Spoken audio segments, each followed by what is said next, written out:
It's going to be one of those mornings. What I was saying is that happy Friday. I'm Tabitha Hassell with Tabs on Tap, and I'm not having a good Friday morning, but minor things. We've got technical issues. That's my fault, the sound. And I've got Colonel Joe Adams waiting in the wings, so I'm not going to go on too long about the technical issues that I've been having this morning since I've already done that. Some of the things we're going to be talking about today, and we're just going to jump right into things with Colonel Joe Adams. We're going to be talking about No Kings protest taking tomorrow. Don Lemon telling people, hey, arm up. If you don't have a weapon, go out and get one. Because God forbid, us conservatives, we're so dangerous. Is America going broke? We're having some pretty serious warnings by JP Morgan talking about how investors need to diversify away from America. So it's kind of interesting conversation there. We're going to talk about the birth rates. Do we have a high enough birth rate to sustain life on planet Earth? We will find out. $40 billion to Argentina when America's going broke. Come on. Tomahawks, of course, on the table with Zelensky meeting with Donald Trump today. We're going to be talking about Venezuela. Obviously, we are definitely going to war with Venezuela. No question about it. We're going to get rid of Nicolas Maduro.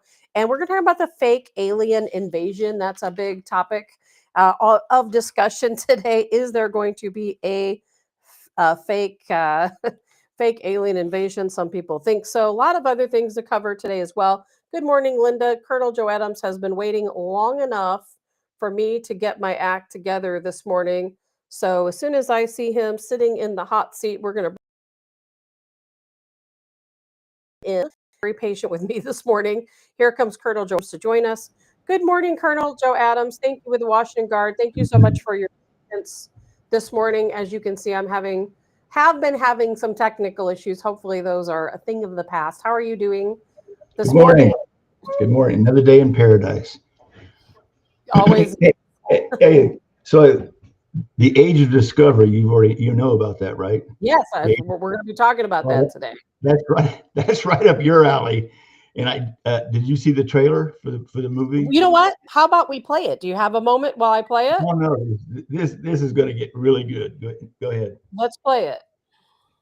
Of something operating in the airspace over restricted nuclear facilities, and it's not ours. These are otherworldly things that are performing maneuvers that haven't been seen. There's a whole fleet of them. I have seen with my own eyes non-human craft and non-human beings.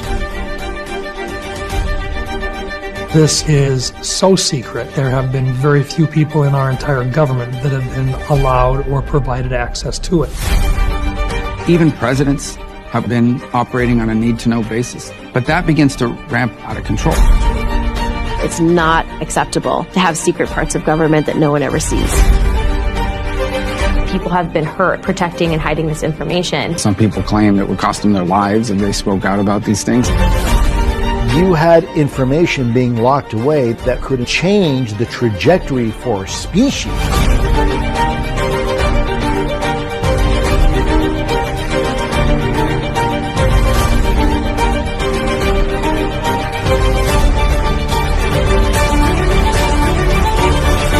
This is the biggest discovery in human history.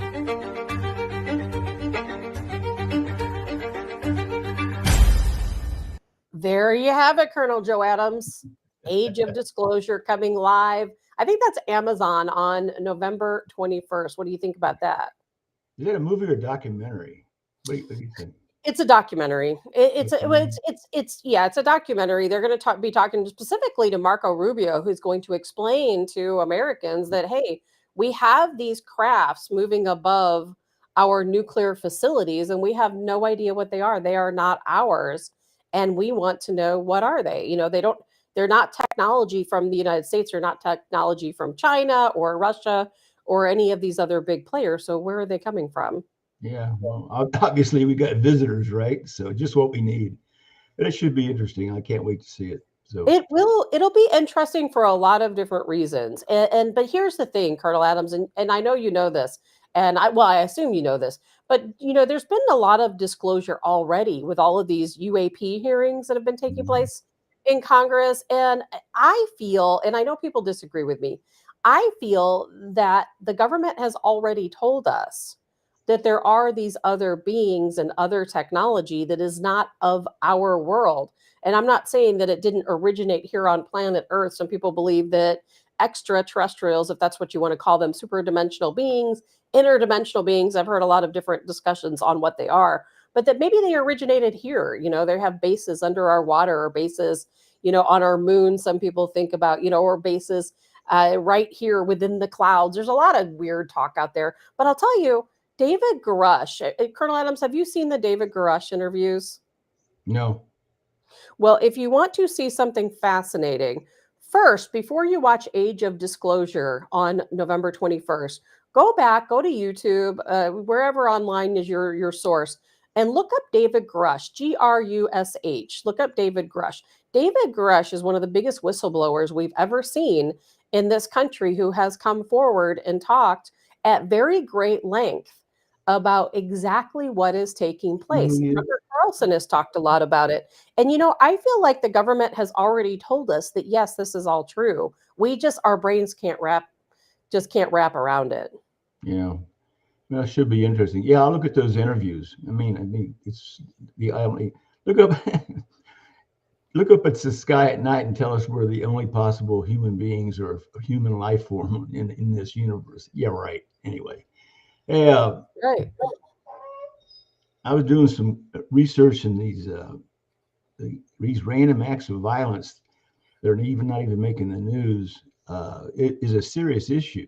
I mean, why these people in some of the random acts of violence has got nothing to do with profiteers or armed robbery, things like that. People are just means, like there's something in the water. But every time that they run these things about, this happened and this happened, they don't talk about demographics. And they do that for political correctness, but you can't identify a problem unless you know where it's coming from. And here's an indicator. We always talk about indicators. Popeye's fried chicken restaurants are installing bulletproof glass. We talked about that, a couple weeks ago. Isn't that crazy? Now, why is that? So, because the areas that primarily Popeye's fried chicken's in, 14% of the population commits 65% of the violent crimes in the United States, but nobody talks about demographics. I mean, that's just, I want to know which group or race or clan are doing these things. And that's an indicator. You have to identify the problem. Well, there's a lot of violence in general, in our country, but I think Antifa and the folks that run Antifa, that are members of Antifa or Antifa wannabes, I think they're going to be moving up that list rather quickly. I think so, yeah. And this protest scheduled for tomorrow, this Kings thing. No Kings. What exactly are they trying to accomplish? Other than they're trying to accomplish pretty much what you just said, in my opinion, violence. So, is what always ends up happening. In fact, some of these protests have become so violent that in Texas, Governor Greg Abbott has dispatched the National Guard for tomorrow's No Kings protest in Austin. And what they're doing, Colonel Adams, is, of course, they're looking for any reason to be violent, for one. But what they're doing is they're coming out to the No Kings protests. And what it means is that Donald Trump is not our king, is what they're trying to say. He's not a king. And Trump has said many times, no, I'm not a king. We don't allow kings in this country. It's ridiculous. Well, yeah, they had to make him king. And the other day, when they were signing the documents for the peace deal over in the Mideast, I'm going like, this guy's king of the world. He's absolutely amazing. Can you imagine switching people? And that was Joe Biden and Donald Trump's. I mean, Donald Trump gets done more in one day than Joe Biden did in 4 years. Well, Colonel Adams, you're not going to like me today. I'm going to tell you right now, you and a lot of people that follow this show are not going to be liking me today. And I'm going to tell you right now, be prepared to disagree with me. I will always believe that Donald Trump is the best president this country has ever had. And I'm not going to say will ever have, because I think J.D. Vance will do a fantastic job. Hopefully, or Eric Schmidt or a few other folks. However, I am very angry with Donald Trump these days, and I see Americans suffering around me. I don't see anything happening. There are good things that Donald Trump has done. Why were JP Morgan? Did you know that JP Morgan is warning their customers to diversify against U.S. assets because our country is going broke. Our entire system, the market is about to hit a panic button.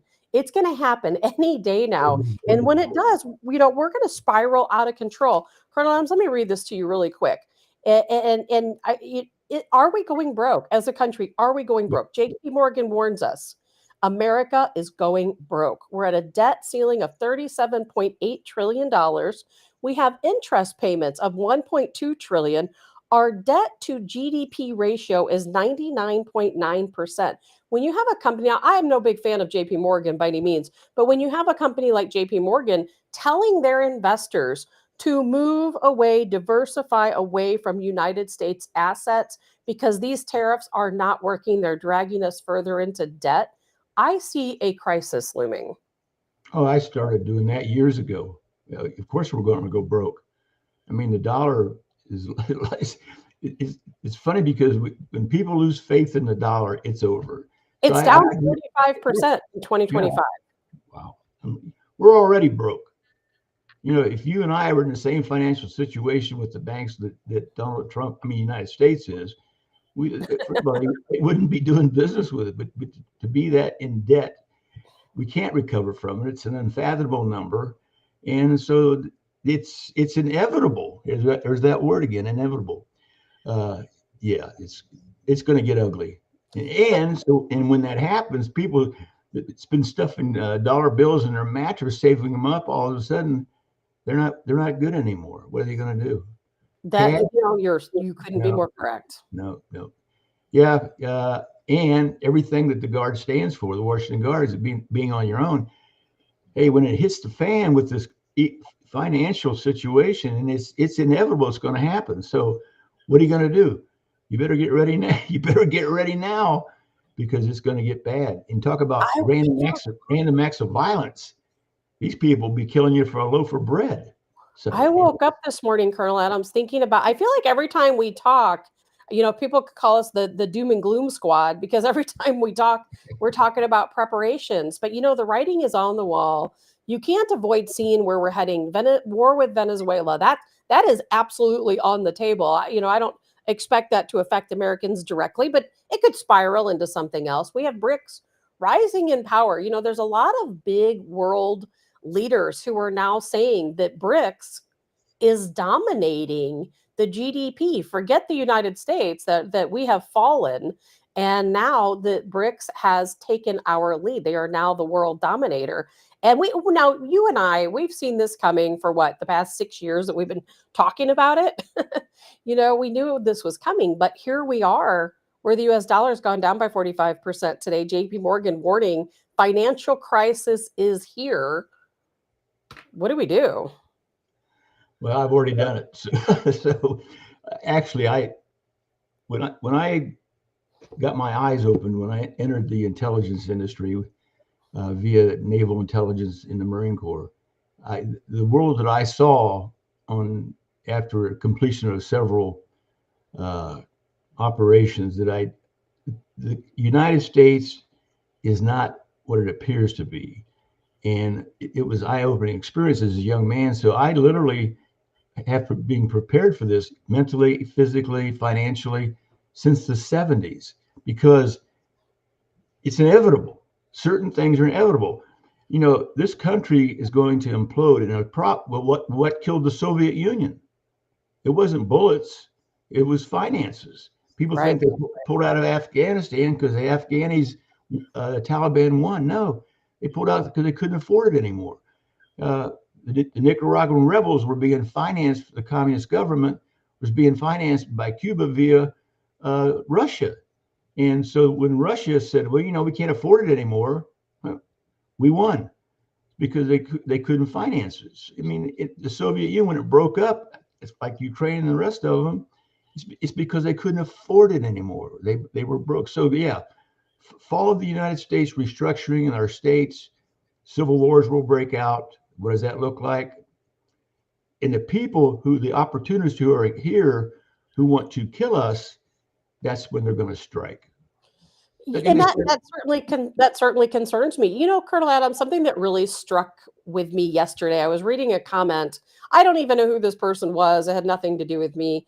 And they were talking about third world countries. They said, just because things look shiny on the outside doesn't mean that the United States is not a third world country. Just because we have our billionaires, they said that really the talk about the United States being this global empire and the country of wealth is really just a big facade. It's just a bunch of propaganda. Now, I don't wholly agree with that because I know for a fact that most Americans, if you're living in a home and it's just you or your family and your children, you're doing better than 90% of the world. However, our infrastructure in this country is absolutely third world. Old airports, old, train rails, and our infrastructure is really bad when you compare it to most other countries. Well, to describe the financial situation in the United States, it's a house of cards. It's a house until somebody pulls one card and it's all going to collapse. So yeah, I think the United States government sooner than later will collapse and you'll be back on your own. I even see where FEMA's is cutting their budget for emergency response, and they're basically telling these small communities, hey, you get hit, you're on your own. They can't afford it anymore. So yeah, you're right, and I want to make sure you can't ever get out of that. It would take conflict. My favorite book, Sun Tzu's Art of War, everybody should read this. I used to say if you want to be a success in life and have a good life, there's only two books you need to have: Sun Tzu's Art of War and the Bible. Then I got corrected, and I agree with this because I'm involved with the scouting projects here and Boy Scouts and support them. And I have my old Boy Scout manual. And I was corrected. And so one of the Scoutmasters says, well, I agree with you, Colonel, but what about the Boy Scout handbook? And so I've added if you follow these three books, this is all about strategy in business, mandatory reading in some corporations. But the one thing that stands out is on the back cover, it says, conflict is an inevitable, there's my favorite word, inevitable part of life.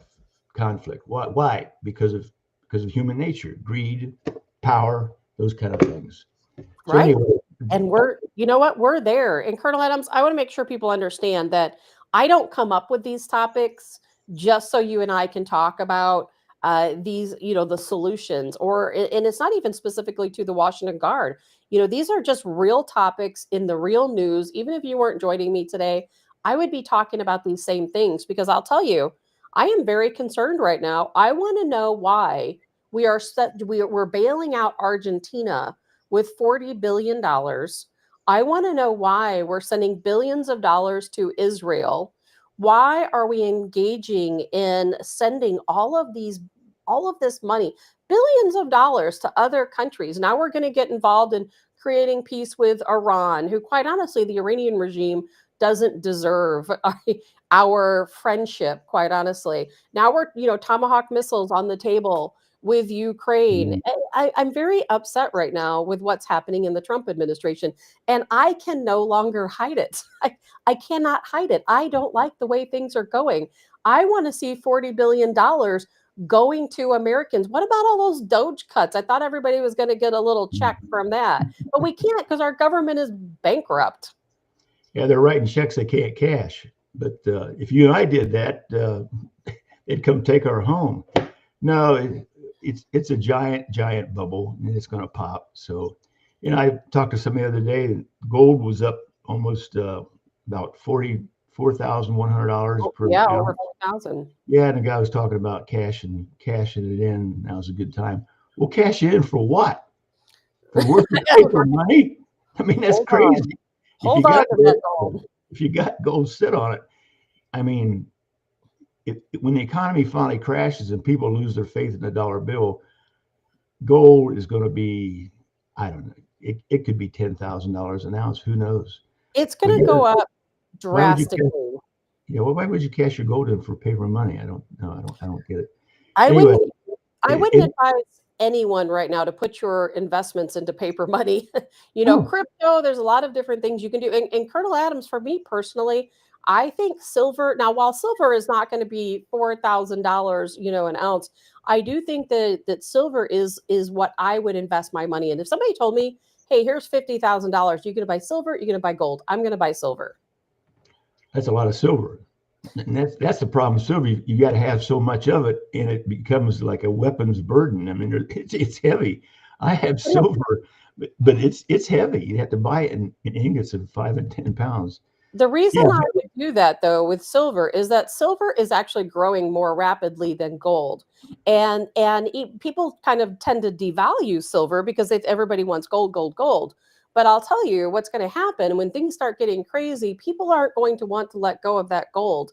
They're going to want to hold on to it. They're not going to barter with you back and forth with gold as easily. But silver is another story. I think you've got a lot more bargaining power with silver.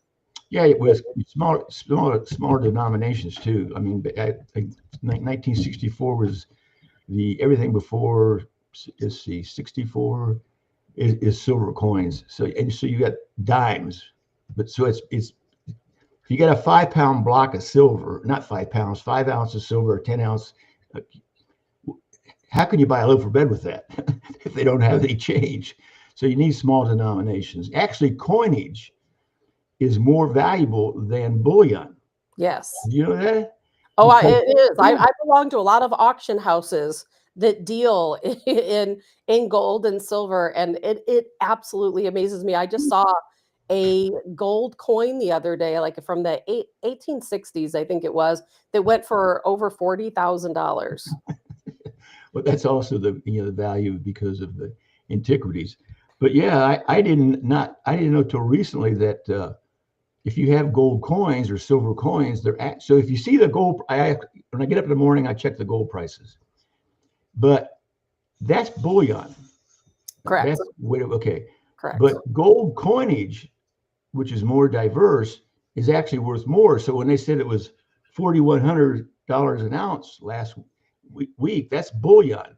Coinage would probably be another couple hundred per ounce. Oh yeah, no question. But a lot of people, the problem I guess what I worry about with investing in coins, gold coins, is that the value kind of is in the beholder. Because yes, you can trade to some degree, but let's say that the world completely falls apart this weekend, then on Monday, I've got my gold coins. And while that gold coin might be worth $40,000, and no, I don't have one, by the way, but if I did a $40,000 coin, what am I going to do with it? You can't melt it down. It would completely lose its value. But is that coin actually going to be worth something to someone else? Because you always have to think when it comes to bartering in those situations, what is it worth to the next person? Because I'll tell you what might be worth more, bullets, ammunition, weapons might be more valuable than gold when things get really crazy. Well, yeah, like I tell people, 22 is the next currency. 22 ammunition, 22 caliber. Small denomination. Yeah, like 22 ammunition is like having silver dimes. Correct. Because you can break it down. You'll go to the store someday, and of course we're well supplied. And I said, I'll give you 122 rounds for that loaf of bread. Good deal. So yeah, but no, people that have that kind of wealth in gold and silver and platinum, don't forget, will acquire things that other people can't afford to keep. That's right. So that's right. That's why people get wealthy after a war. Yeah. So a person that's got to feed 1,000 heads of cattle will take gold and silver for percentage of that. So the person, when it resurfaces and society gets back in order, the person who had the gold coins and everything will acquire things that they wouldn't sell initially. So it's acquisition. So that's what it's for. You are absolutely correct, because we've seen it happen after every single war. Historically, that is absolutely correct. Yeah. There's a disconnect, and I didn't have the statistics with me. There's a growing disconnect between the population in the United States and our military. And it's interesting statistics and read, because in war, people's the greatest generation Well, the greatest generation is because that greatest generation had went through the Depression, and as children, Right. and they rose to the call and defeated the enemy. But we've lost that. Now, there's great motivation inside the military now to join and everything, but there's a disconnect between our military and the average citizen. Every person in World War II knew somebody in the military or had a family member in the military. I mean, all my uncles were in World War II. My father's in World War II. But and this is what's really crazy. But I was talking to Otto Matiska after we did the Jamie Allman show on Wednesday. And I brought up the fact, I said, when people enlisted in World War II in droves, right?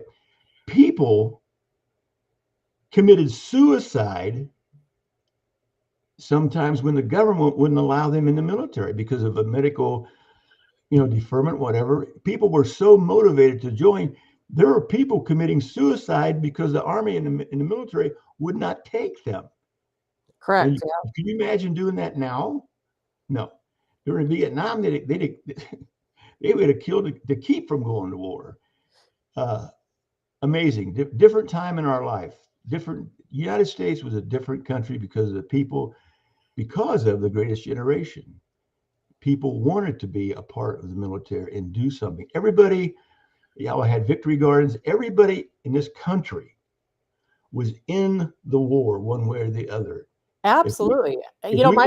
My grandfather did that. He was 15 years old and he lied about his age and joined the Navy. He was over in the Pacific. He watched Hiroshima, Hiroshima be destroyed. He had a lot of experiences. He was on what they call the Lucky Lady, the USS Santa Fe. But just think, 15 years old, and he faked his birth certificate to join the military.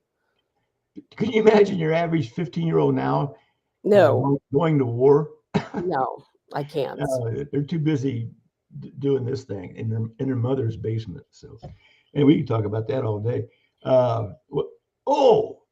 ABC, are they at other minds? George Stephanopoulos, right? I've been wanting to launch this for a while. Did you see the interview with the vice president and George Stephanopoulos? Gosh, no, I have no time to do those things. It was. I didn't mean to watch it. It just came on. Of course, Fox was airing the ABC interview because of Stephanopoulos, so disrespectful.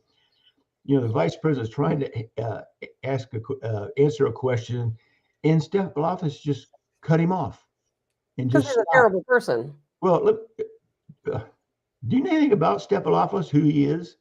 For the most part, no. I did see Donald Trump totally ring him the other day, telling him he's a terrible person and a terrible journalist. But no, I don't. Well, there's more to that. So let me ask you a question, because I do not remember.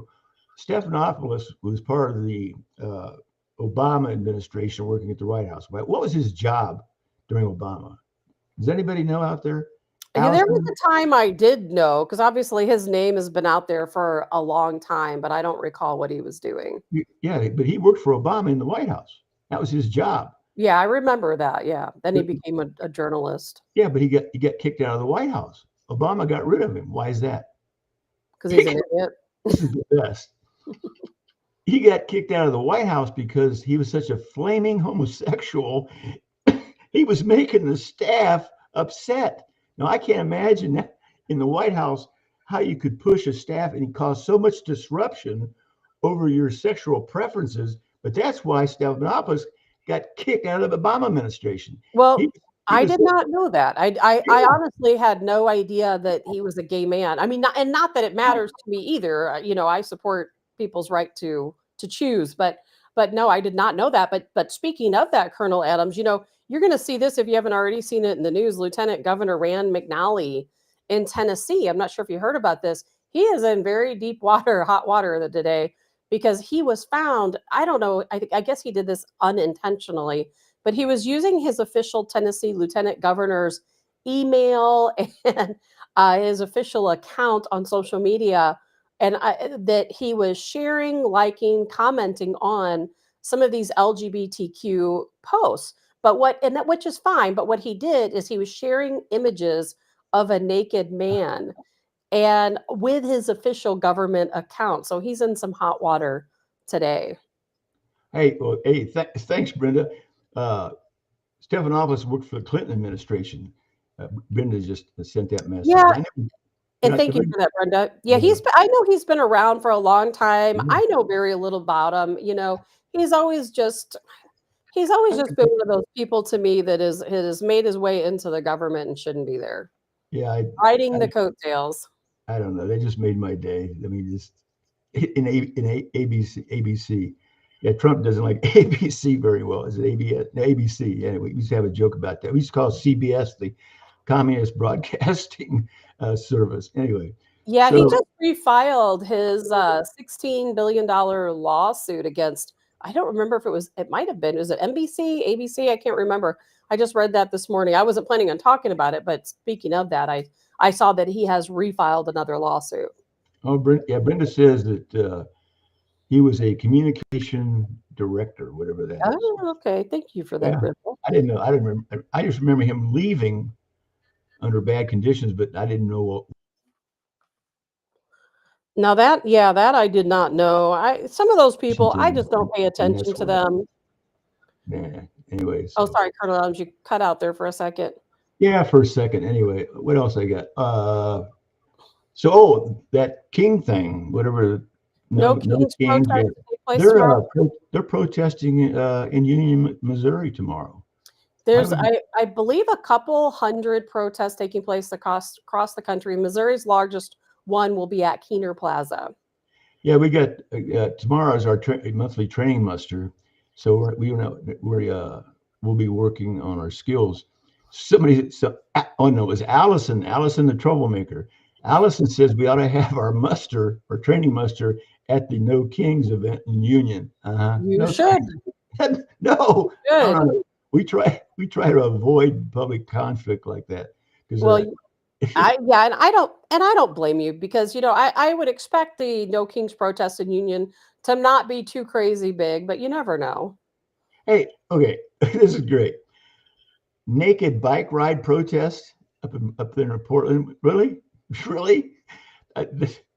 Those federal agents had to be cracking up. So what benefit is naked bicycle protest? And some of those people, I'd pay them to put their clothes back on.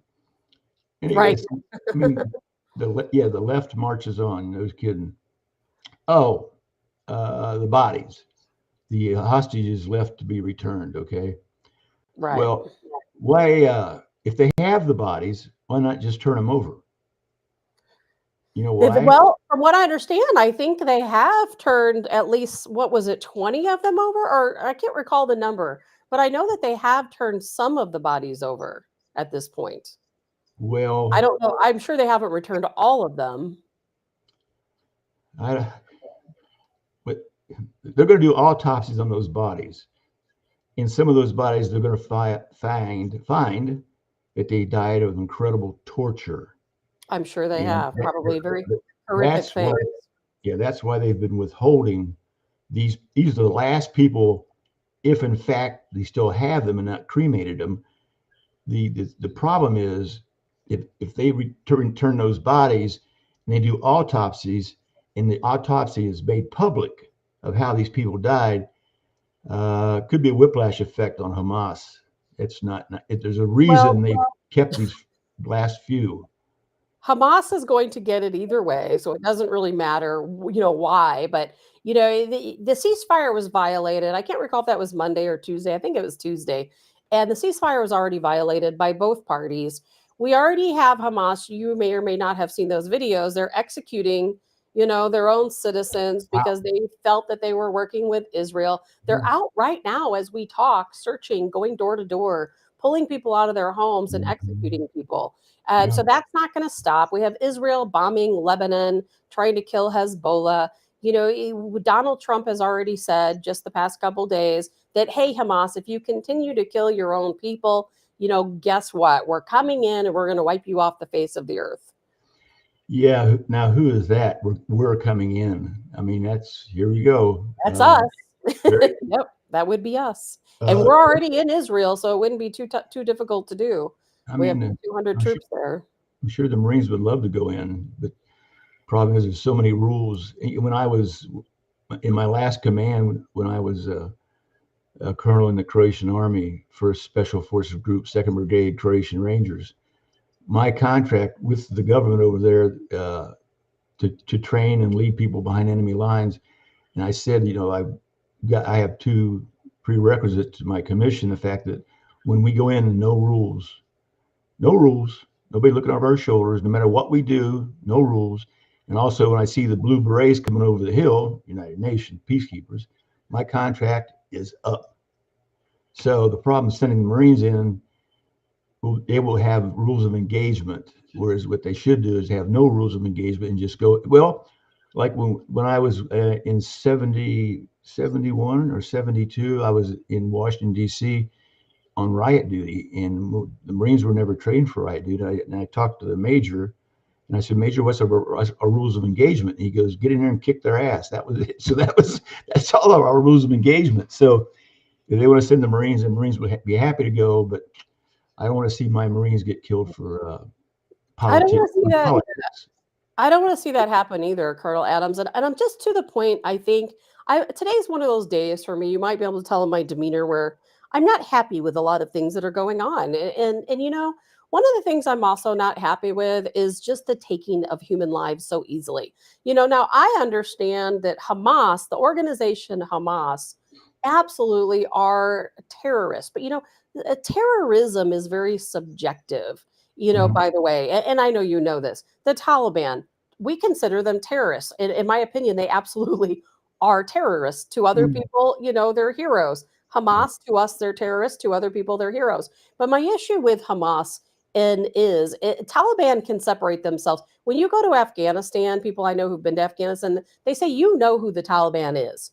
There's no question. If somebody's walking around Afghanistan and they have a weapon, they are Taliban. If they don't have a weapon, they're not Taliban, because Taliban's the only people allowed to have weapons, in Afghanistan. And you'll never see a female in Afghanistan. Now, in Gaza, it's not so easy to tell who is Hamas and who is not Hamas. And I as a human, I hate, and I know some people don't care. They say if they're living in Gaza, if they're consider themselves a Palestinian, here in the United States, if you even say the word Palestinian and you refer to these people as Palestinians, you will get bashed. But you know what? These people are humans, and there are innocent children who cannot help who they were born to, and they're being slaughtered. 30,000 children were killed, and I'm not blaming Israel. Israel has every right to defend themselves, but it's so hard to know who is Hamas. Same with ISIS, same with Al Qaeda. It's so hard to know who is who, and then we go over there and we just wipe everybody out. We're responsible, we the United States, for millions of deaths in Iraq and all around the world. And I'm tired of the bloodshed. It just makes me sick, quite honestly. Yeah, in my world, we had a saying: one man's terrorist is another man's freedom fighter. Correct. It's a matter of perspective. Hey, what's the deal with the Taliban and Pakistan? Is there some friction going on? What's that deal? Well, there's been problems going on, as you probably know, for a very long time along the border. We talked about this, I don't know if it was Monday or Tuesday, a little bit, and a lot more has happened since then. But there's been tension across the borders for a long time. And the reason why is because obviously the Taliban is in power in Afghanistan now, of course. Well, and and it's hard for maybe other people to understand this, that not all Islamic terrorists, people we consider terrorists, are part of the same group. They're not all buddies, they're not all friends, and they don't all work together. So what we have a country called Pakistan, who, as you know, is a very to me, if I had to guess which country is the most dangerous country, I'm going to say Pakistan is the most dangerous country in the world right now, after some of the terrorism that's going on in Africa as well. But Pakistan, in my opinion, is the number one terroristic country in the world right now. The Taliban, they're trying to be a government. I'm not saying they're good people, but we in the United States in the past, we have worked with the Taliban. We have supported the Taliban. We've given the Taliban a lot of money then, and we continue to do so. Pakistan is another story. They have ISIS. ISIS is taking over Pakistan. Well, we started the Taliban. We did. Absolutely. Jimmy Carter had Pakistan organized a new group, and they developed the Taliban. And so Deanna asked me, she said, well, why would the Taliban turn on Pakistan, who actually created them? And I said, look, and when you got a pack of mad dogs, when they're done biting the initial enemy, they always turn on themselves. So what they call it, bite the hand that feeds you. Well, that's the Taliban. But anyway, that's going to get a lot worse. So it's going to get a lot worse. And now Donald Trump is getting us involved in that mess too. Oh. He wants to create a peace plan between the Taliban and ISIS, which technically Pakistan. But I'll tell you, there's no reasoning or working with ISIS. The Taliban, yes, we have a friendly relation with the Taliban. And, Colonel Adams, what a lot of people, I think Americans don't understand, that let's say right now, if you or I traveled, let's say, alone to Afghanistan, you could travel alone in Afghanistan and the Taliban would be very friendly. They would welcome you. Me less, being a female, as long as I wore my hijab and didn't violate their rules, I would be fine. But when you went to all of these, there's a checkpoint in every single town. If you went to these checkpoints, they would welcome you. They would feed you. They would be your friend. The Taliban does not hate Americans in the way that people think they do. No. But anyway, the Pakistan really is very dangerous because they got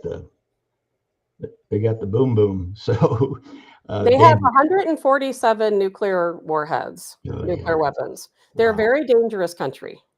I'm surprised they haven't got rid of India a long time ago. Hey, thanks for having me on. I know you've got some things that you want to discuss. I got to go cut the grass because we're probably going to get some rain. So. I was just, Colonel Adams, while you're talking about that and before you head out, since you already said it, that I don't have to go back to it later, we're going to have our fall weather officially starting next week because as you said, it's going to rain this weekend. Tomorrow, Sunday, we're expecting some people are going to have severe weather, within our area, a lot of rain coming down, and that's going to bring in those really cold temperatures. So if you've got to do anything before the cold comes through, now would be the time. Yeah, we got rain expected Saturday and Sunday. Yeah. So anyway, we got a lot of classroom work at the Washington Guard muster. We're starting to now work on guerrilla warfare and theories of guerrilla warfare. And then Sunday, I'm scheduled to teach the Franklin County SWAT team how to drive an armored vehicle. So that might. Well, the problem with tanks are, when it starts raining, it's like being in a submarine with a screen door. So we might have to reschedule that one. But if people interested, I had Otto Matiska, the Czechoslovakian guy who's number one gunsmith in St. Louis. He's one of 5 masters in the world. He spoke about living under communism, socialism on Jamie Allman's show. It's worth tuning in for that in that podcast to listen to him. I mean, he nails it. He knows what it's like to live like that. We talked, and I had to remind him. I said, "Well, I'll tell him about the haircut police, and he described it in the late 60s when the Beatles came on. Everybody started growing long hair, the kids, right? Well, in Czechoslovakia, the Soviets were like, no, you can't do that. And so they actually gave scissors to the police, and if they saw you on the street with long hair, they would drag you in an alley and cut your hair. Welcome to socialism. Hey, guys, see you next Monday. Have a good weekend. I hope it rains. You know what's good about brown grass? You don't have to cut it. Anyway, so see you Monday. Tab, love you. And thank you, Colonel Adams. God bless America. God bless you and your family. And thank you so much. Washington Guard, WashingtonGuard.com. I had the ticker up. I don't know where the ticker went, but thank you, Colonel Adams, for joining us. Always happy to have you. I hope you have a fantastic weekend. And sorry, I'm kind of rushing through things. I'm not trying to, but I've got a lot to do today. It's a very busy work day for me, but thankfully had Colonel Joe Adams joining us this morning. Always happy to have Colonel Joe Adams join in. I know there's a lot of people who popped in. Good morning, Bill. Good morning, Phyllis, Brenda, of course, Sandy. I can't see up any further on the comments, but good morning to all of you. Thank you for popping in. So we were talking to Colonel Joe Adams, and we covered a lot of topics there. Some of them I'm going to go back to just because there were some other points that I had to make about those particular topics, and a couple other things I want to add in before we head out today. That's what's so bad is when I miss 2 days, There's so much that has happened in those 2 days that I feel like we have to get out and talk a little bit about. So I do want to cover those things really quickly. And then I will be here on Monday. I have my follow-up PET scan on Tuesday. Everything's been going fantastic. My health issues seem to be resolved, so I don't expect anything, but it's good to have that follow-up PET scan just to make sure there's nothing else going on in my lungs. So that's a positive thing. And always happy to have Colonel Joe Adams. You can reach out to Colonel Joe Adams at thewashingtonguard.com. They have their muster tomorrow, Saturday. You know, they're always welcoming new people. If you want to contact them, reach out on thewashingtonguard.com. And I'm sure they'd be happy for you to come out and join their muster, but get a hold of them first. Don't surprise them. they may not be open to surprises. So make sure you do reach out to WashingtonGuard.com. First, we'll have Colonel Joe Adams back on Monday. And God knows we're probably going to have a lot to talk about, things that have happened over the weekend. Just to touch base on some things that he and I talked about. No Kings protest taking place tomorrow, Saturday, all across the country. Governor Greg Abbott calling out the National Guard to the No Kings protest taking place in Austin. And something else I want to throw in, I'm going to play this video for you. Don Lemon. Don Lemon is agitating. He's calling for violence. Now, this is primarily over the ICE arrest. And speaking of, I don't know if you guys saw that there was an Illinois police officer that got pulled out by another group who was investigating illegals. And we talked about this well over a year ago, maybe 2 years ago, where Illinois, and yes, Illinois has a shortage of police officers like so many other areas, where they were hiring illegals, people who are in our country illegally, to be police officers. And one of those men was pulled over, and they had a law. I'm not going to play the video because it was too long, but I do want to play this clip from Don Lemon really quickly, just so you can see what he's up to. This guy, they should truly remove him from the airwaves. This guy should not be broadcast anywhere. Anyone who condones and asks for violence, even though he claims it's self-defense, you don't self-defend yourself against ICE. That is that he's going to get people killed. So take a listen to this. Of something operating in the airspace over restricted. Sorry, wrong video. We'll play Black that people, later.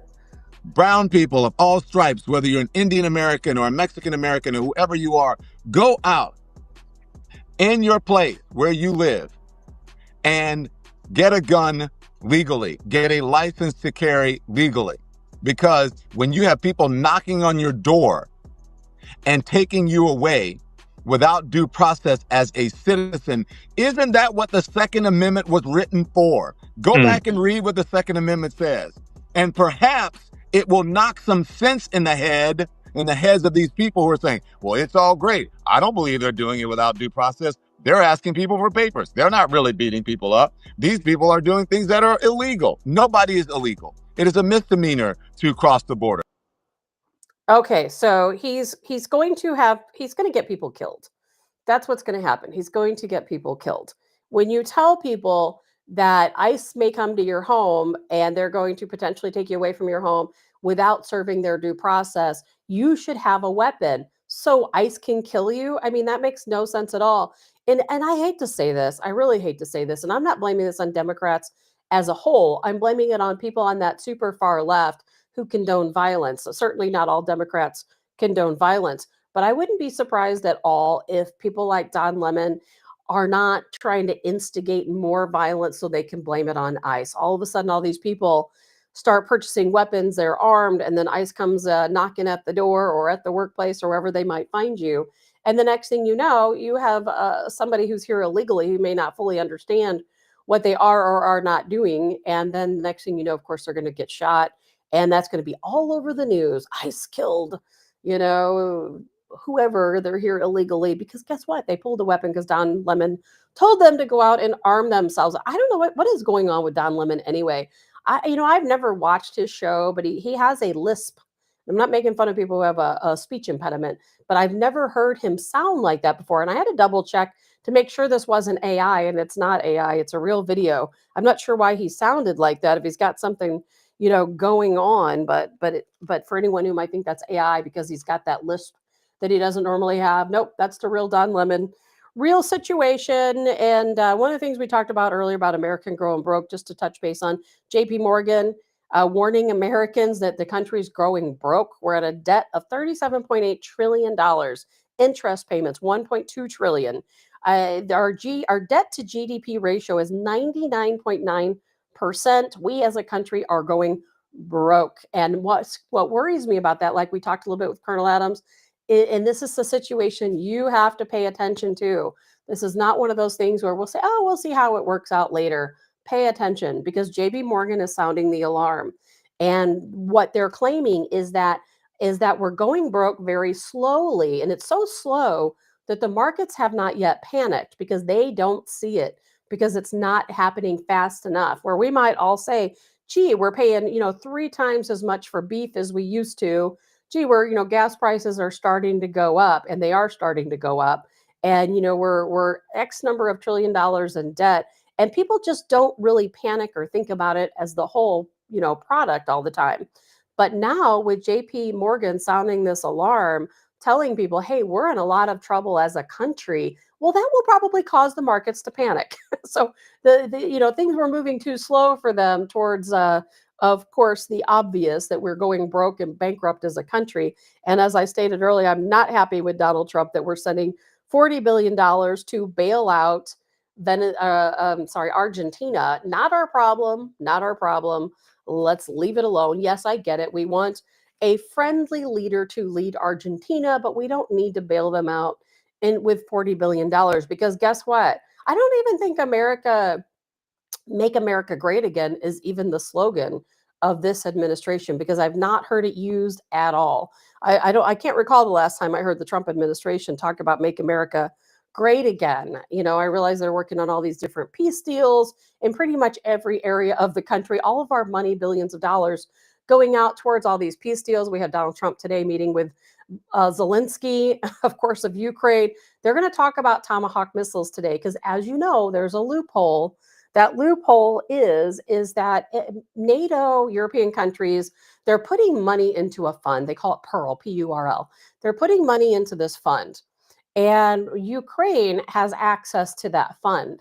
And so what Ukraine, it's almost like a bank account, if you want to think about it that way, where European countries are putting all this money in the bank account for Ukraine. Ukraine can take that money out as they please, and they can purchase weapons with that money. Now, they can purchase weapons from anywhere. It doesn't have to be the United States. However, there is an agreement with the United States, with the Trump administration, that Ukraine can use that money to purchase weapons. Some of those weapons are Tomahawk missiles. And of course, Donald Trump had a conversation yesterday by telephone with Putin of Russia. We do not really know what took place during that call. I know that Putin claims he wants to have good relations with Donald Trump and with the United States. However, Russia has a lot on the line here. They're not going to give up any of the land that they've taken in Ukraine, or at least not the vast portion of it. And now what's happening is that, of course, as you guys know, because I've talked about it before, Zelensky wants to use Tomahawk missiles. Now, this is a deal for 20 to 50 Tomahawk missiles. We should know probably today. Now, a lot of people will tell you it's already a done deal. Zelensky has already purchased those weapons, those Tomahawk missiles. Again, somewhere in the range of 20 to 50 Tomahawk missiles. And allegedly, according to some people in the know, the purchase itself has already happened. What's on the table now is the delivery. So they're claiming that Zelensky is actually meeting with Trump to talk about the delivery of the Tomahawk missiles, not the finalization of the purchase. Now, I don't know, these sources could be or may not be correct on that. They could be talking about the purchase, but I'm hearing they're talking about the delivery and how we're going to get those Tomahawk missiles into Ukraine, as well as some other defense systems and some other things that they've purchased from us. And I don't have to tell you how upsetting that is to me, that we would give, even if we're just selling them to Ukraine, the fact that we would do that, that's us escalating. That's us keeping the war going. Tomahawk missiles, as you guys know, are nuclear capable. So let's say you're Vladimir Putin and you're sitting there in Moscow and you have radar and you see a Tomahawk missile coming towards Moscow, let's say, and you don't know, is that Tomahawk missile loaded with a nuclear warhead, or not, and I think that Putin is smart enough to know that it's not, that Ukraine does not, as far as we know, have any nuclear warheads. But here's what's crazy. Zelensky wants nuclear warheads. Of course he does. I think Putin is smart enough to know if he sees that Tomahawk missile coming towards him, he's going to be very angry. And trust me, he's going to strike back before they even know what happened to them. However, is that going to draw us closer to a nuclear type of situation? I don't think it will. I think that if we sell these Tomahawk missiles to Zelensky, and Zelensky starts launching these Tomahawk missiles towards Russia, I think Russia's going to pull out the big guns again. They're going to hit him with another Oreshnik, which again is just as powerful as a nuclear weapon, minus the fallout. It completely turns to dust anything within the area that it hits. It's a kinetic energy weapon. That's how I expect to see them fighting back. So we'll see how that goes with the Tomahawks. I consider it a done deal. I don't expect Donald Trump to backtrack unless something happened with Putin yesterday and within that call, and they were able to work out an agreement. I don't expect that to happen. I know you guys saw that John Bolton was indicted. Another nothing, more theater. We have Donald Trump on record, and this is nothing against Donald Trump, but we do have him on record stating again that, yes, the American people, they voted for me because they expected to see action and accountability. We're not giving it to them. Let's give them some accountability. Let's get these indictments going. And, that's caught on audio. We can play that. We've played it before on the show. And so that's what we're seeing. We're seeing these indictments coming through. And one of them is Bolton. And it's one I'm happy to see. He used to be Donald Trump's friend and advisor. Now he is amongst the enemies, amongst the cesspool, of course, that does not like what we're doing within the Trump administration. Some things I don't like either within the Trump administration, but they're certainly doing some good things as well. And so I don't expect John Bolton, if I can get that out right, John Bolton, Comey, or any of them others to spend even a day in jail. That's not going to happen. Not going to happen. Even if they are convicted, and even if they have charges and a conviction, they're still not going to spend a day in jail. It's never going to happen. So don't even think that's the accountability you're looking for, because that accountability is not going to happen. Venezuela, Donald Trump has given the order to go ahead and use lethal force against Venezuela. And we had Marco Rubio warning Nicolas Maduro, the president of Venezuela, get out now. Because if you don't start making plans to go to one of the BRICS countries, by the way, China, Russia, India, if you don't make plans to go visit one of your friends in the BRICS nations, guess what? You're going to cease to exist. And so therefore, our efforts in Venezuela is to oust Nicolas Maduro. That guy, his days are numbered. We have B-52s in the region now. He's got his F-16s. Just this morning, I heard that he has further mobilized his troops all throughout the Caribbean region, and war is going to break out at any time. Like a real official war is going to break out anytime. I don't expect that to have a lot of repercussions on us. You never know, but I don't expect that to happen.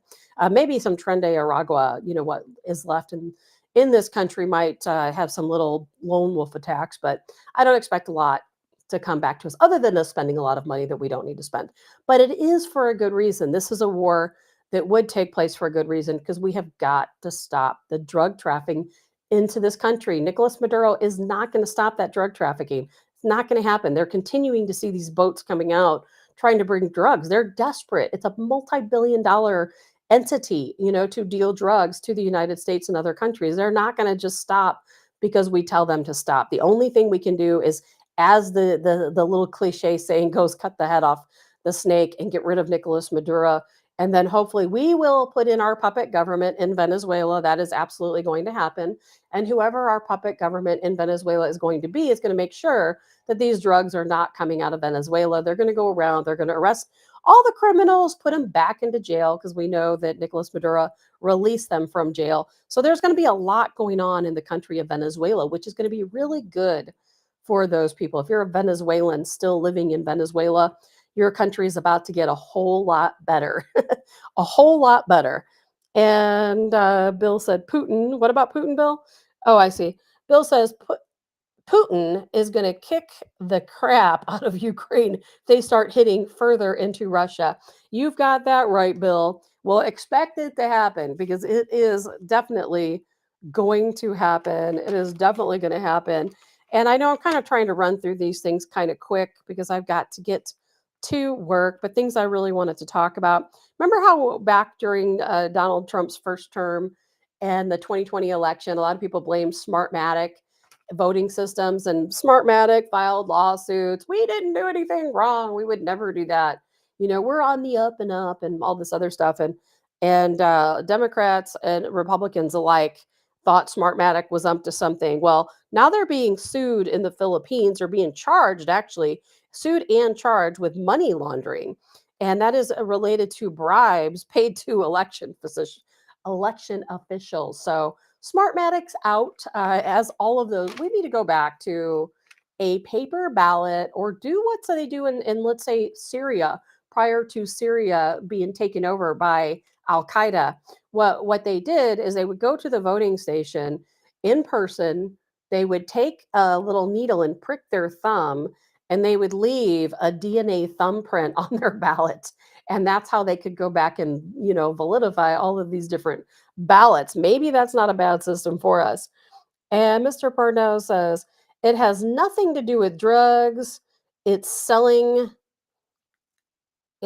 tool. Oh, all about the regime change and for Israel, possibly, but I think a lot of it has to do with drugs. Look, we're over there going after their drug dealers, stopping all of the drugs. We're, of course, has a lot to do with Nicolas Maduro not accepting the gang members, Tren de Aragua gang members back. And let's remember, it goes back to Joe Biden. Joe Biden, according to Nicolas Maduro, he's got paperwork that shows us. He showed us that Joe Biden asked him to send those drug dealers to our country.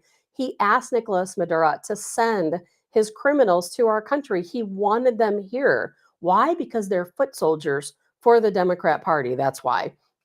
So there's a lot tied up with what's going on in Venezuela. But one thing I can guarantee you is that we are going to replace their government. Now, with who, I don't know, but I can guarantee you Nicolas Maduro will be leaving Venezuela, and we will have a new government in Venezuela. No question about it.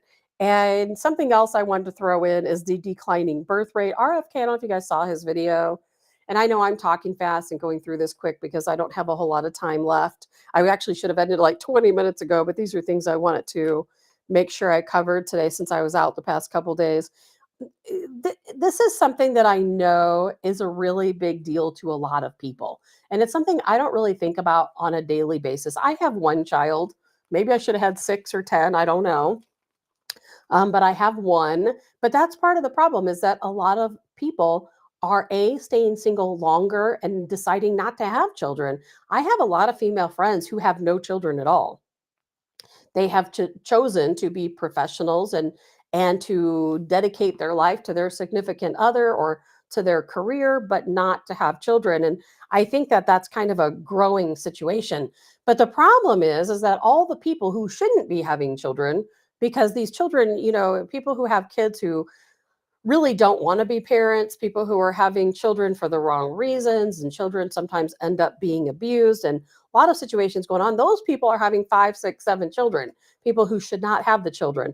Unfortunately, I know some great people, by the way, a family that has 9 children. And I wish we saw more of that in this day and time. Unfortunately, we're not. And as RFK said, the birth rate is declining to a level that we cannot sustain life on Earth.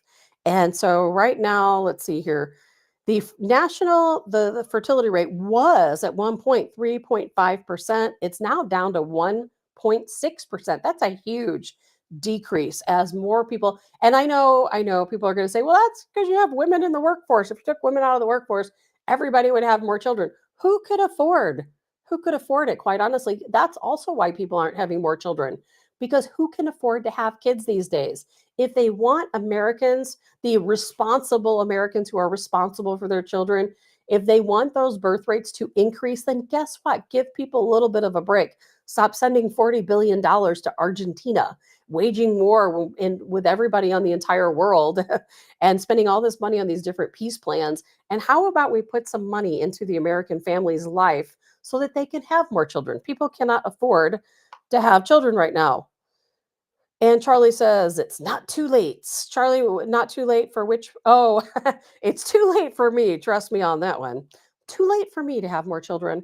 And let's see here. They say that in order to sustain life on Earth, the fertility rate needs to be 2.1%. That is here in the United States. I know some people would say, well, we'll actually do a lot better with a few less lives because our population is growing insanely. But the life we see it, I guess if we want to maintain it, we've got to get those birth rates up. I say the government better give you a little bit of money if they expect you to have some more kids, right? And one last thing I wanted to go over that is, we kind of touched base with this with Colonel Joe Adams earlier, and that is Marco Rubio. He's heavily promoting this film. It's called Age of Disclosure. I'll play the commercial for it on the way out of the show today. That will be, I'll play that after we end, just so you can see it. We played it at the beginning of the show, talking to Colonel Joe Adams. There was a poll that was recently done that showed that a good percentage, there's no specific percentage this poll released, but a good percentage of Americans believe, now I don't believe this, they believe that alien disclosure is coming, but it's going to be in the way of a fake alien invasion, that the Trump administration or the CIA, one or the other, is going to create a fake alien invasion. And that is, of course, to take over with New World Order. Now, Donald Trump and the Trump administration is not in favor of New World Order, even if they're running the New World Order. So I don't expect these things to happen. I think that's got people talking because we have the Comet 3I Atlas approaching Earth. I think that, I can't remember it. Sometime they say on the winter solstice is the day that it's going to be closest to Earth. I don't expect anything to come out of 3I Atlas Comet. They're saying right now, oh, it's sucking up plasma from the sun and it's an alien spaceship and all these other things are happening, blah, blah, blah. I don't believe any of that. I think it's just a comet. Now, I will be very surprised if it's anything more than a comet. But yes, it doesn't maybe display the same characteristics as other comets have, but it is still very likely just some space debris floating through our atmosphere. And let's just hope it doesn't hit Earth. It's not going to be that close. So unless it, goes off course, that's not going to happen. I don't expect anything to happen, quite honestly. October 30th is the day again where 3I Atlas, R2 Swan, and Lemon, those three different comets that are out in our system, are the closest to each other near the sun. So that's going to be on October 30th. A lot of people say, well, they're going to collide. They're not going to collide, but they are going to be very close to each other on October 30th. But this Age of Disclosure, this is going to be on Amazon on November 21st. It's going to be released. There's going to be a lot of people who cannot wait to see this film. And Marco Rubio is going to talk in that film. He's going to talk about how there are all these spaceships or crafts that are floating above nuclear sites, and they don't know what they are. They know they are not the United States government. They're going to talk about how much does the president know? Does Donald Trump really know what's going on, or does he not? There's a lot of talk, and I don't know if it's going to be in this show. Remember how we had all those drones? There's a lot of talk going on out there right now about those drones. And when those drones were flying over people's homes, that they were causing static electricity in their televisions, on their cell phones, on their radios, a lot of different things. I don't know if they're going to talk about that in there, but that's a big story that I've seen circulating out there. But like I said earlier when we were talking to Colonel Joe Adams, if you, and I've said this many times before, you don't have to see the Age of Disclosure to know what's going on with our government and what we call extraterrestrials or interdimensional beings or whatever it is you want to call these creatures, if you will, or the UFOs, UAPs, and so on. I have my own beliefs what they are. Of course, I think there's no coincidence that we can go back and see hieroglyphics from thousands of years ago, and they have drawings of UFOs and the same type of creature, alien, interdimensional beings, whatever you want to say, that people are seeing now. I don't think there's any coincidence at all. I think whatever the situation is was also happening then. And quite honestly, I wouldn't be surprised that if somewhere in the past that here on Earth that we had technology that far surpasses any technology we have today. But guess what? You're not going to see it. And the problem, I think, with people in general, not just Americans, but people in general, is we look around us And we say, well, I don't see any sign of that. I've not seen any monuments or anything, because you know what? You have to look down further. You have to go down further. Just recently, and you guys may have heard this story, in Indiana, they found a skull along a riverbank, and it was 6 feet down in the sediment, 6 feet down. And that skull was determined to be a little over 4,000 years old. Now, some people will say, well, there weren't even humans in the United States 4,000 years ago. Well, yes, there were, and probably 25 billion years ago as well. But the problem is, you don't dig down deep enough to find it. So that gives us a good idea, if you think about that, that 4,000 years ago, all of that, if you look outside your window right now and you see your lawn, right? And you think, okay, this is the lawn I walk on, this is the earth. Well, 4,000 years ago, their earth, the ground they walked out, the windows, what the grass they saw outside their windows is 6 feet below what we see right now. So if you want to find any remnants from 4,000 years ago, that means you're going to roughly have to dig down through the sediment in some areas, at least 6 feet, sometimes more in some areas. And guess what? If you want to find life that took place 25 billion years ago here in the United States, then you're probably going to have to dig down another 12 feet or so. And the earth continues to replenish itself, and as it does, it continues to build dirt. What were once huge mountains are now smaller rocks, and that's a conversation for another day. But I promise you that there was life on earth long before we were told that was the case. A conversation for another day. If you want to talk about how that is relevant, through the Bible, biblically, we can definitely talk about that too. I don't have the answer for you, but I know that there has to be an answer out there somewhere. But if you want to know what's going on with these interdimensional beings, which is what I feel that they are, go out and listen to David Grush, go out and listen to Tucker Carlson, and then watch Age of Disclosure and have it all kind of tied together for you. I don't think there's going to be probably anything revealed in this Age of Disclosure that we don't already know. But I think it will be interesting to see. And when they talk about how much does the president know, how much do people in our government know? How secret is this? Who's the people that hold the secret? I know a guy, and I've told you this before. He was a general in the army, and he was obviously career in the military, had the top security clearance. He told me all about it. He worked at the Pentagon. He worked on the J8 team, and he was there during 9/11. I've told you a story about this guy before, and he's a friend of mine. I haven't talked to him in a long time, but he did talk to me about UFOs, aliens, and that type of thing. And he doesn't know either. Even somebody in his position, he has the highest security clearance you can get inside the government outside of being the president. And quite honestly, there's a lot of security clearances he has that even the president doesn't have, because you think the president has access to everything, but he does not. And so therefore, he explained to me that when he was very first promoted to being a general, one of the first things he did, because he had access to military bases, he could go to any military base and look around, unimpeded. Nobody could do anything or say anything to him, except for when it came to UFOs or extraterrestrials. And he went to Area 51. He said there is nothing there, nothing in Area 51 that has anything to do, with UFOs or aliens. Now, it doesn't mean at one point there wasn't. He told me that everything is at Wright Air Force Base, all of it. Wright Air Force Base goes many stories below the earth. And he went down and looked through all these different files and was trying to come up with it. And he can't, he has no access to this information. He's like, trust me, I looked. I looked to see where the bodies were. I looked for the spacecraft. I looked, and you can't find it. He doesn't have access to it. There are certain things the president and our military doesn't have access to. Now, I don't know what determines who does have access. They claim that the president knows that the beings exist. They know that there is something more to it than what the general public knows, but of course their knowledge is limited. But if you go out and watch the David Grush interviews, he pretty much tells you everything you need to know.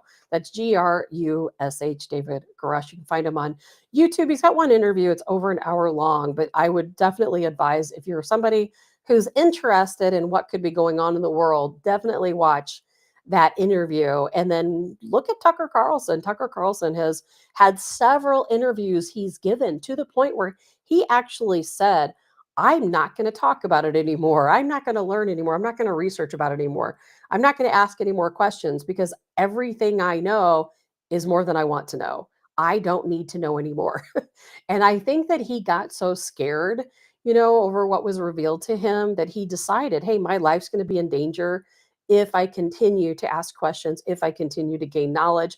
And not only that, but what people who have this knowledge claim is that it calls into everything they know about life and how we know life, your spirituality. And he said, he has made comments, as have other people, that once you know what's really going on, you can't not know. And it changes how you perceive everything around you, and not in a positive way. And he said that he would not tell his wife, he would not tell his family. He didn't want anyone close to him to know and have to go through those same set of emotions that he went through when he found out really what was going on. And the only really tidbits he gave that I think are of any value, at least in what I've heard, is that we're like ants in an ant farm, is how he described it, and that our bodies are truly containers. And if you piece together Tucker Carlson's interview with other people's interviews who have talked about the same topic, they talk about how our bodies are containers for the soul. And it's my impression, you need to listen to these interviews and decide for yourself, but it was my impression after putting these puzzles together, listening to all these different interviews, that these beings are harvesting us for our souls. And I can understand how that would be disturbing to a lot of people. And that is the message that I took out of everything I listened to, is that yes, there are interdimensional beings. They're not from outer space. They're here from planet Earth. They're interdimensional. Some people call them super dimensional beings, depending what phrase you want to use. They've always been here long before any of us, long before humans, and that they are harvesting us for our souls. And we're nothing but a bunch of little ants running around to give these people souls, or give these beings souls. It's very deep. It's very dark. You just have to go out and read it for yourself, listen to the interviews and piece it together. Or maybe you don't want to. Maybe you would just rather go about life and as we know it and as we see it, not think about any of these things. But either way, I have got to run.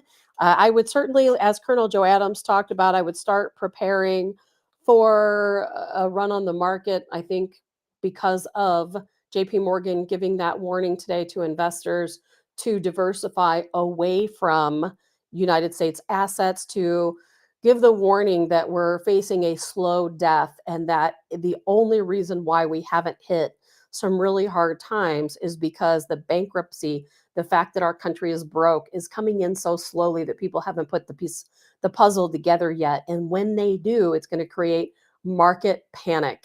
So I think because JP Morgan gave this warning, I think that's going to cause the market panic. Now, are they doing that because they really do think we as a country are growing broke? Is it because they don't trust Donald Trump and the plan that tariffs are going to bring money into us? I know Donald Trump said that the 100% tariff against China is not really realistic. It's not something that can last long term. So we're going to see how that plays out. I would definitely be concerned with it. I would do your due diligence to look up what JP Morgan is saying, why they're saying it, take what you want out of it, and then make sure you're prepared for that. Sheila says, that just sounds crazy. It sounds crazy to me too. But if you go back and watch the David Grush interview, if you go back and you listen to the Tucker Carlson interviews, then it's up to you. That's what they're telling us. I'm only telling you what they are telling us. If you go back and you listen to what they are telling us, then you can form your own opinion. And maybe you'll say, hey, they're crazy. What they're saying is not true. A lot of people dismiss it and say it's Project Bluebeam, that they're giving us alien disclosure to distract us away from other things, that's really not, none of that's true. You just have to go back and listen, because it is definitely very interesting, not necessarily in a good way. It's very dark and depressing, quite honestly, very dark and depressing. But I do hope you guys all have a good weekend. It is time for me to run. I have got to get to work. Thank you so much for joining me. Thank you to Col Joe Adams for joining us today. There's going to be a lot that's going to happen over the weekend. The situation with Venezuela is going to continue to escalate. We're going to have to figure out where we're going to give these Tomahawks, sell these Tomahawk missiles to Ukraine. Probably already a done deal. How are we going to get them there? What's Putin going to do And no King's Day protest tomorrow. We'll see how that all plays out. I will be back on Monday. I won't be here on Tuesday because I got to get my PET scan, but I will see you all on Monday morning. Thank you for joining me again today. I hope you guys all have a really fantastic weekend and enjoy it. Yes, it's going to rain Saturday, Sunday. Then we're going to have, for those who like fall, we're going to have those fall temperatures immediately following the big rainstorm that comes through. So we will be talking about that when it happens. But have a great weekend, everyone. Enjoy your time. Enjoy these beautiful days before the snow comes. I'm Tabitha Hassell with Tabs on Tap. And I'm going to play this commercial, by the way, on my way. Something operating in the airspace over restricted nuclear facilities, and it's not ours. These are otherworldly things that are performing maneuvers that haven't been seen. There's a whole fleet of them. I have seen with my own eyes non-human craft and non-human beings. This is so secret. There have been very few people in our entire government that have been allowed or provided access to it. Even presidents have been operating on a need-to-know basis, but that begins to ramp out of control. It's not acceptable to have secret parts of government that no one ever sees.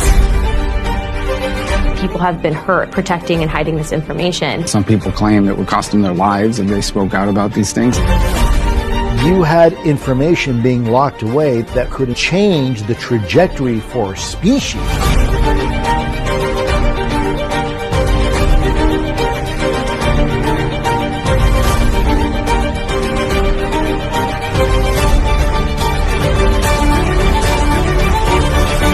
This is the biggest discovery in human history.